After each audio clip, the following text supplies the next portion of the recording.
एका ब्राह्मण मित्राच्या लग्नात पारंपरिक मिरवणुकीत गेला असता मित्राच्या पालकांनी सगळ्यांसमोर त्या मुलाचा अपमान केला।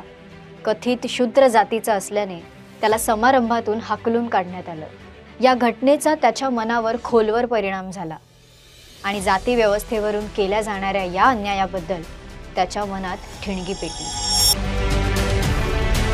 19व्या शतकातील एक समाजसुधारक, विचारवंत आणि कार्यकर्ता, इतकंच नाही तर महिलांच्या हक्कांसाठी आणि शिक्षणासाठी काम केलं।